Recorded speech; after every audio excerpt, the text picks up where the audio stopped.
Assalamualaikum warahmatullahi wabarakatuh, Bapak Ibu dosen ya, terutama yang berada di universitas swasta. Kalau Bapak Ibu melihat apa yang saya sajikan ini, yang saya tampilkan ini, mungkin Bapak Ibu akan berpikir bahwa tidak juga sepenuhnya benar ya terkait dengan tren pendaftaran mahasiswa di kampus swasta itu menurun karena ada kaitannya dengan kondisi di industri. Ya, kita katakan bahwa tidak sepenuhnya juga benar, tetapi tidak sepenuhnya juga salah, gitu ya. Karena banyak kebijakan-kebijakan yang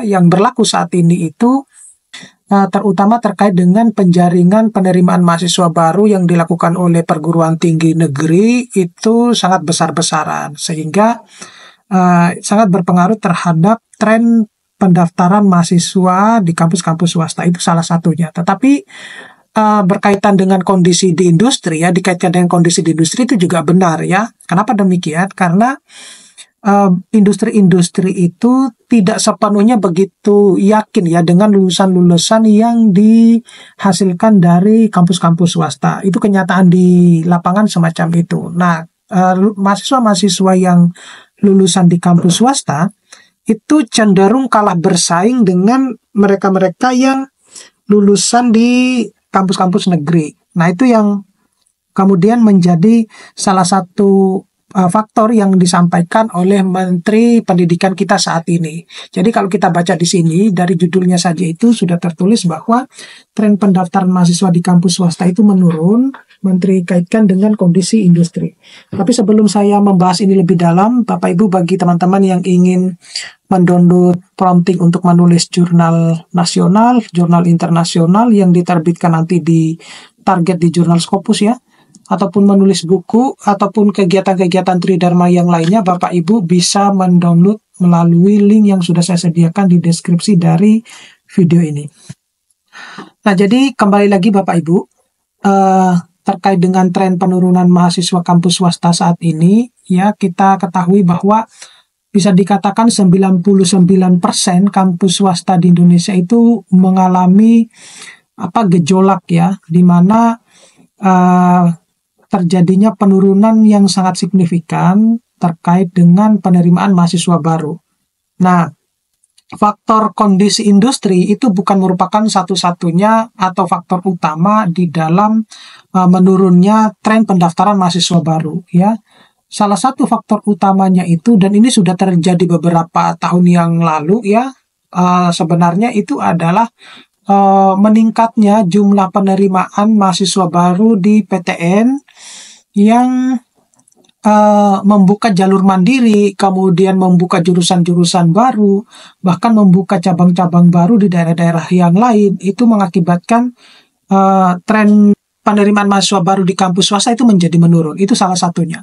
Yang kedua, tingkat kepercayaan masyarakat terhadap PTN itu masih sangat tinggi dibandingkan dengan PTS, gitu ya.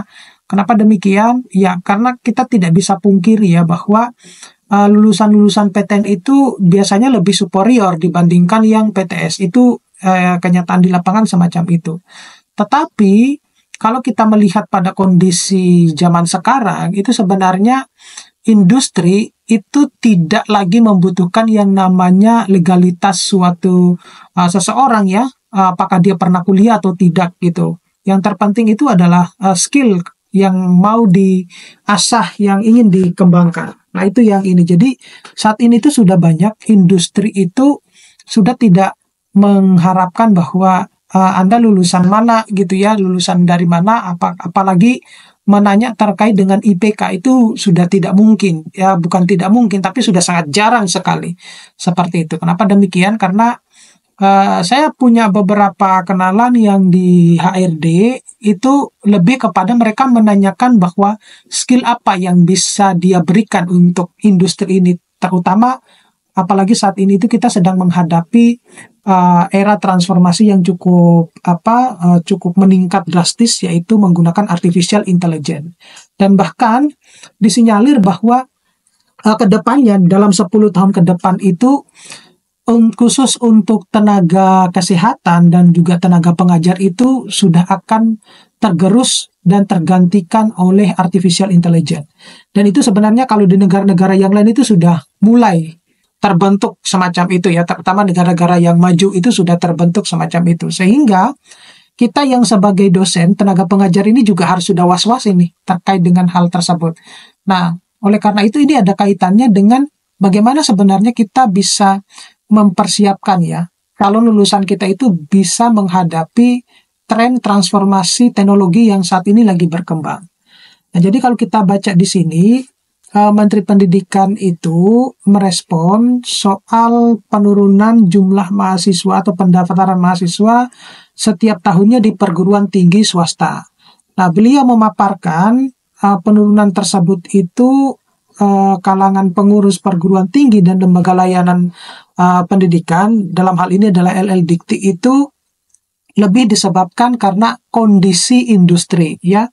Jadi industri itu dibandingkan dengan yang zaman dulu itu sangat berbeda gitu ya. Apalagi ada tren bahwa hingga detik ini industri itu masih sangat percaya dengan lulusan-lulusan yang berasal dari PTN. Kita bisa lihat ya, masih sangat jarang sekali lulusan-lulusan yang dari PTS itu bisa menduduki atau bisa mendapatkan pekerjaan-pekerjaan di industri-industri yang benefit gitu ya.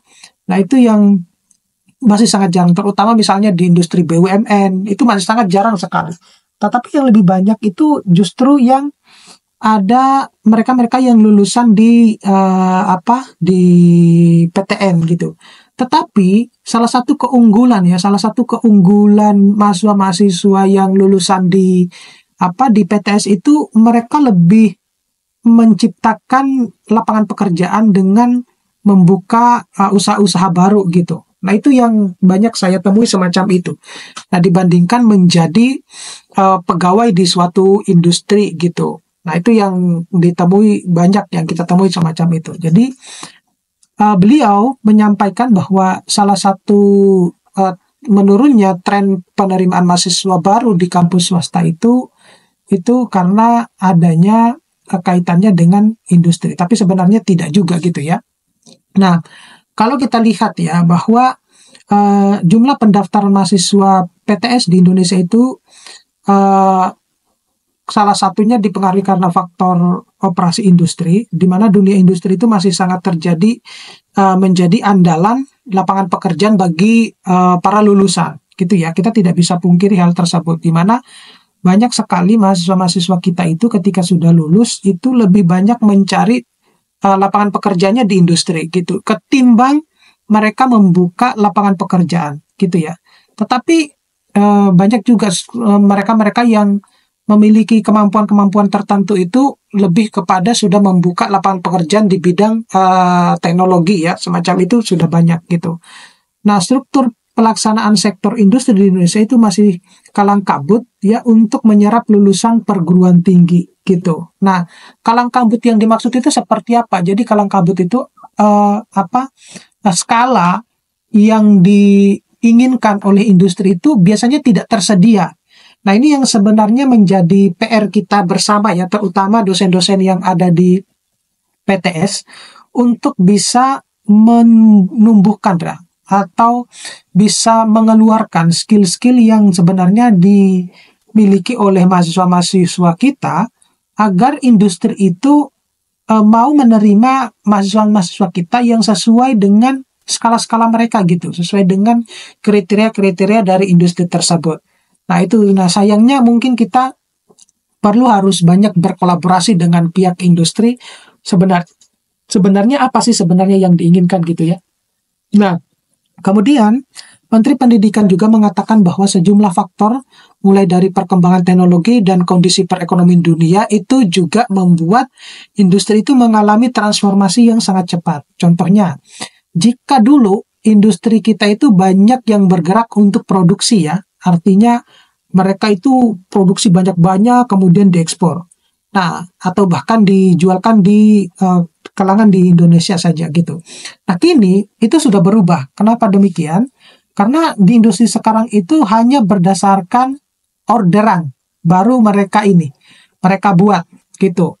Nah, karena berdasarkan orderan, maka tenaga yang dibutuhkan juga tidak terlalu banyak. Adapun kalau mereka produksi itu juga tidak terlalu begitu banyak gitu ya. Mungkin hanya sekedar sampel atau bisa digunakan untuk jangka waktu yang pendek gitu, sehingga baru untuk meyakinkan customer untuk membelinya baru mereka produksi. Itu yang terjadi tren saat ini. Nah, industri itu mulai hanya bergerak menjual saja. Nah, hal ini itu menurut Menteri Pendidikan itu yang memicu makin minimnya lapangan pekerjaan dan serapan lulusan di perguruan tinggi. Nah, padahal sebuah negara tidak akan menjadi negara maju ketika tidak memiliki kemampuan untuk memproduksi. Nah, menurut Menteri Pendidikan itu telah menginstruksikan ya agar industri itu bisa bertumbuh dan membuka lapangan kerja seluas-luasnya untuk menyerap para lulusan perguruan tinggi.